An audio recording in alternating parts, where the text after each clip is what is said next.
MCA Updates 2021. Yes, another video on MCA updates on two notifications that came up on MCA's website in the past few days. That is commencement notification dated 18th March 2021 and amendment to Schedule 5 of the Companies Act 2013. Now, both of these notifications are actually interrelated, and to know everything about the notifications and the amendments and the commencement sections, do watch the video till the end. Hello friends, welcome back to my channel. I am CS Jaspreet. So if you are somebody who's seeing my video for the first time, do subscribe to my channel and follow me on Instagram, Twitter and Pinterest. So I've already told you which are the two notifications on which I've made the video. So one is on the commencement notification, like amendment आ जाती है, amendment acts आ जाते हैं, पर फिर धीरे धीरे करके sections कैसे commence होते हैं वो बताया जाता है, जो कि पहले भी मैंने वीडियोस इन चीज़ों पे बनाई हुई है. सेकंड है कि शेड्यूल 5 है जो कंपनीज एक्ट का, उसमें कुछ अमेंडमेंट आई है. Let's start the video. First notification जो कि है कमेंसमेंट नोटिफिकेशन डेटेड 18th मार्च 2021. तो इसमें कंपनीज अमेंडमेंट एक्ट 2020 के दो सेक्शंस यानी कि सेक्शन 32 एंड सेक्शन 40 जो है इन्फोर्स कर दिए गए हैं from 18th March 2021. So date जो है वो कैटेगोरिकली मेंशन की गई है that the central government here bye appoints the 18th March 2021 as the date on which the provisions of section 32 and section 40 of the said act है यहाँ पे the companies amendment act 2020. तो ये इन चीज़ों को हमेशा ध्यान में रखना है जब भी आपने MCA की नोटिफिकेशन रीड आउट करनी है कि ये जो दोनों सेक्शंस मेंशन किए हैं, ये जो कमेंसमेंट नोटिफिकेशन आई है, ये किन सेक्शंस की कमेंसमेंट है. ये है section 32 and section 40 of the companies amendment act 2020. तो आपको जाना है और चेक करना है कि अमेंडमेंट एक्ट 2020 के ये दोनों सेक्शंस हैं और इनकी मार्जिन्स में ना लिखा होता है कि ये एक्चुअल प्रिंसिपल एक्ट के कौन से सेक्शंस को रेफर करता है, जो कि मैं आपको बताऊंगी. But I am just telling you कि जब आप नोटिफिकेशन पढ़ते हो MCA पे तो इन दो सेक्शंस को आपको सर्च करना पड़ेगा, बिकॉज एक्चुअली ये प्रिंसिपल एक्ट के कोई और ही सेक्शंस होते हैं जो अमेंडमेंट एक्ट में कैटेगोरिकली मेंशन्ड होता है. So I added the screenshot of the amendment act only. तो आप देख सकते हो सेक्शन 32 एंड सेक्शन 40 बोला था, तो सेक्शन 32 है, 32 नंबर मेंशन है. इसी के मार्जिन में राइट हैंड साइड पे आप देख सकते हो अमेंडमेंट ऑफ सेक्शन 149. तो एक्चुअली कंपनीज एक्ट 2013 का 149 सेक्शन जो है वो अमेंड हुआ है, लेकिन नोटिफिकेशन हमें कैसे पढ़नी है और कैसे रेफर करना है ये मैं आपको एक छोटा सा टिप दे रही थी, right. So section 32 is regarding the amendment of section 149. उन्होंने बोला है कि प्रिंसिपल एक्ट, यहाँ पे प्रिंसिपल एक्ट है कंपनीज एक्ट 2013. सेक्शन 149 के सब सेक्शन 9 में कुछ चेंजेस हैं. चेंजेस नहीं है, बेसिकली एक इंसर्शन किया गया है, एक प्रोविजो ऐड किया गया है. ठीक है, जब आप देखते हो कि सब सेक्शंस के नीचे प्रोविजोज दिए रहते हैं, ठीक है, प्रोविजंस दिए रहते हैं, तो ये उस तरीके से एक प्रोविजो है जो इंसर्ट कर दिया गया है. Otherwise section 149 relates to company to have board of directors. तो ये नाम है. इसी के सबसेक्शन 9 के नीचे एक प्रोविजो छोटा सा ऐड किया गया है.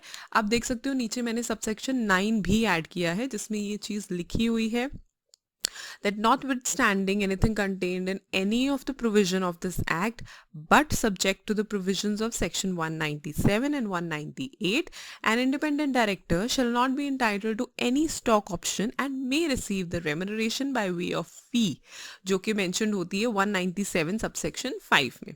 reimbursement of expenses for participation in the board and other meetings and profit related commission जो भी board approve करती है. तो earlier ये चीज़ already given थी. 197 एंड 198 सेक्शंस में भी प्रोविजंस हैं जो कि मेंशन्ड है इंडिपेंडेंट डायरेक्टर के बारे में, उसके रेम्यूनरेशन के बारे में. लाइक 197 सेक्शन रिलेट करता है overall maximum managerial remuneration and managerial remuneration in case of absence और inadequacy of profits.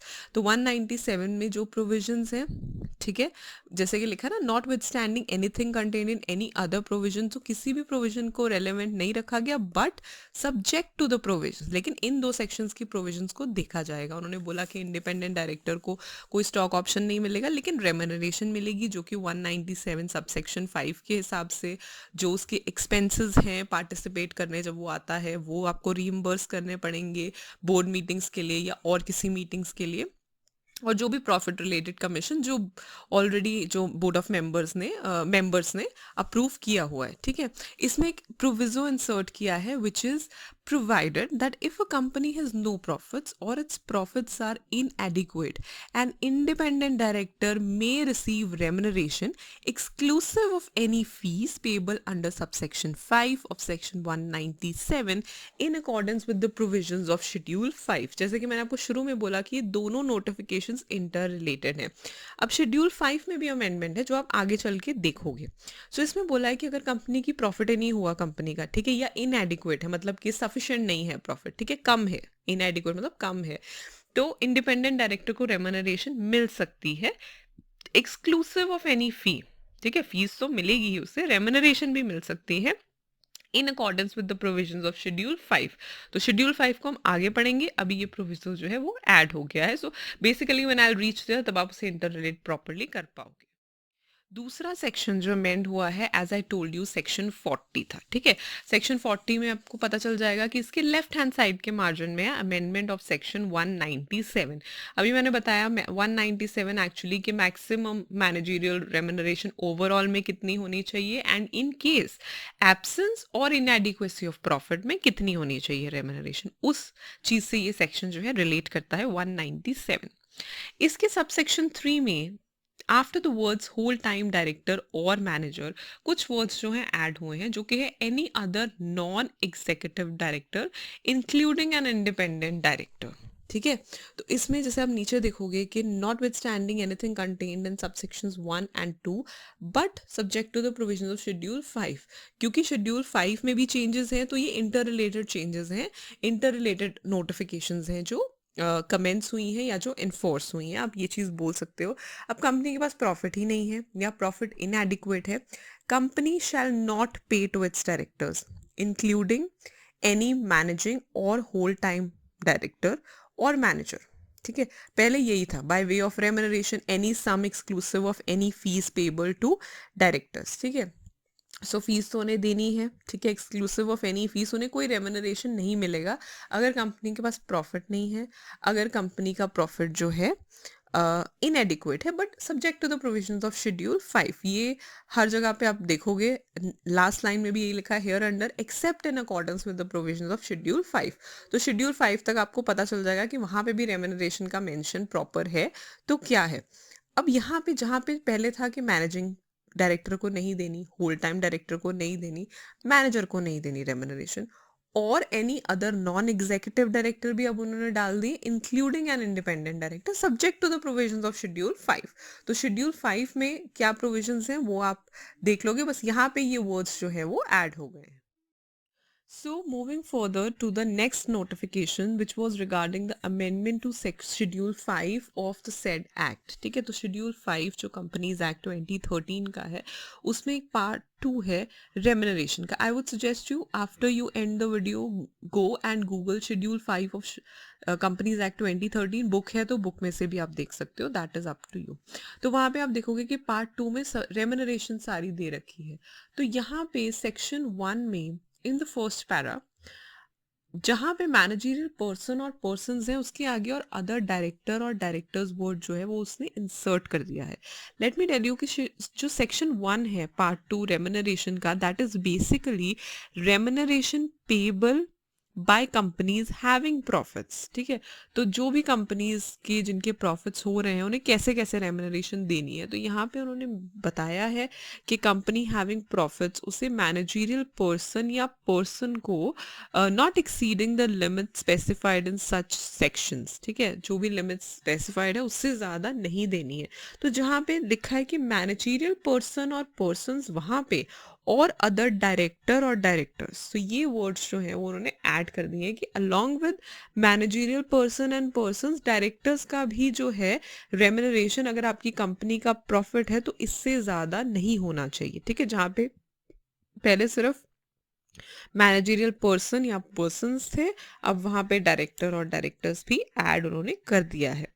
Section number second जो है, ठीक है, which is regarding remuneration payable by companies having no और इनएडिक्वेट प्रॉफिट। तो पहला जो था, जो प्रॉफिट है तो क्या करना है, अब प्रॉफिट ही नहीं है या इनएडिक्वेट प्रॉफिट है, उन केसेस में उसने बोला जहाँ जहाँ पे भी सेक्शन 2 की काफ़ी डिटेल्स हैं, तो जहाँ जहाँ पे भी मैनेजरियल पर्सन वर्ड है उसके आगे और अदर डायरेक्टर भी इंसर्ट करना है। Basically along with the managerial person उन्होंने अब डायरेक्टर्स की जो रेम्युनरेशन है उसके ऊपर भी रिस्ट्रिक्शन लगा दी है, तो इंसर्ट कर दिया गया है ये वर्ड्स जो है। तो जहाँ जहाँ पे भी सेक्शन 2 में मैनेजरियल पर्सन आएगा, वेयर एवर अकर्ड, जैसे उन्होंने बोला वेयर एवर अकर्ड, जहाँ पे भी सेक्शन 2 में लिखा है उसके आगे और अदर डायरेक्टर जो है वो वर्ड इंसर्ट हो गया है, ठीक है।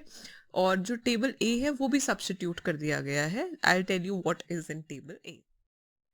टेबल ए जो है वो, जैसे कि आपको मैंने पहले बता दिया कि सेक्शन 1 में था कि रेम्युनरेशन पेबल बाय कंपनीज जिनका प्रॉफिट है, वहाँ पे उन्होंने एडिशन करवा दी और अदर डायरेक्टर और डायरेक्टर्स कि उसकी जो subject to the provisions of section 197 limits जो है वो नहीं जानी चाहिए। जो भी सेक्शन में मेंशन्ड है उस हिसाब से उन्हें रेम्युनरेशन मिलेगा, जो मैंने आपको बताया भी है सेक्शन 197 है ही मैनेजरियल रेम्युनरेशन से related.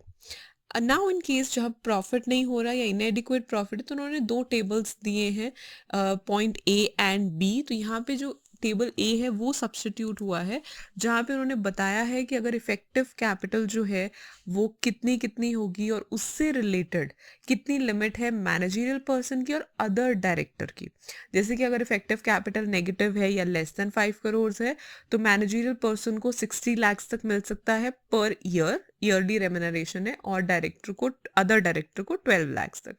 Between 5 crores to 100 crores, it's 84 lakhs in case of managerial person and 17 lakhs in case of other director.